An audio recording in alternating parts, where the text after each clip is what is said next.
ఇవాళ మనం సన్ఫ్లవర్ ఎలా చేయాలో నేర్చుకున్నాం. నేనైతే చార్ట్స్ తీసుకొని కట్ చేసుకున్నా, మనకు కావాల్సిన సైజు కట్ చేసుకొని ఇవన్నీ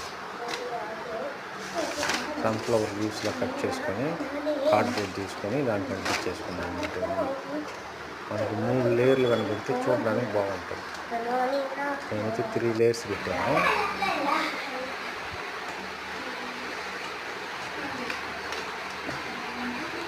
ఒక లేయర్ తర్వాత ఒక లేయర్ అంటించుకొని సెంటర్లో కొంచెం ప్లేస్ వదులుకోండి. ఎందుకంటే మనకి సన్ఫ్లవర్లో మధ్యలో ఈ సీడ్స్ లా వస్తాయి కదా, అందుకని ఆ ఎఫెక్ట్ వచ్చేదానికోసం సెంటర్లో వదులుకోండి.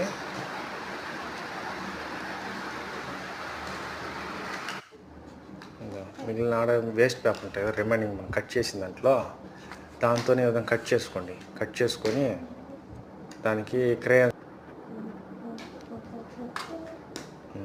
క్రేయాన్స్ తీసుకొని బ్లాక్ కలర్ వేసి దాన్ని కూడా అక్కడ అంటించుకుంటూ వచ్చేయండి. మన సన్ఫ్లవర్ సీడ్స్ లా కొంచెం లైట్గా ఎఫెక్ట్ బ్లాక్ కలర్ వస్తే చాలు అన్నమాట. అదంగా మొత్తం అంటించుకోండి. మొత్తం మనం ఈ 3 లేయర్స్ అంటించాడు, కొంచెం గ్యాప్ వదులుకోండి సెంటర్లో మాత్రం కొంచెం ఇవి అంటించుకోవడానికి. అంతే ఈ విధంగా మొత్తం అంటించేసినారంటే చూడడానికి అదే సన్ఫ్లవర్ ఎఫెక్ట్ ఉంటుంది బాగా.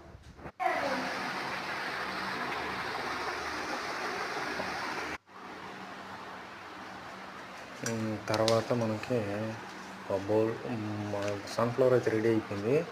వెనక వచ్చి మనకి 2 చాట్లు తీసుకొని గ్రీన్ కలర్ తీసుకొని రోల్ చేసుకొని రౌండ్ చేసుకొని దీనికి పెట్టి ఒక చిన్న థ్రెడ్ కానీ లేదా మెటల్ థ్రెడ్ దాన్ని తీసుకొని కట్టేయండి. గ్రిప్ బాగుంటుంది, గట్టిగా ఉంటుంది. ఆ తర్వాత దానికి మన పైకి తీసుకొని నిలబెట్టినప్పుడు కొంచెం బెండ్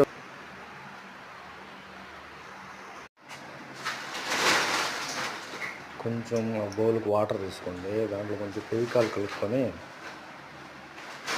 బాగా స్టిచ్ చేసుకోండి.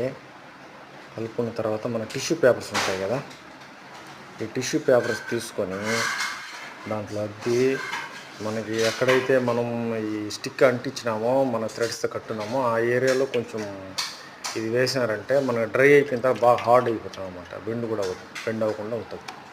దాని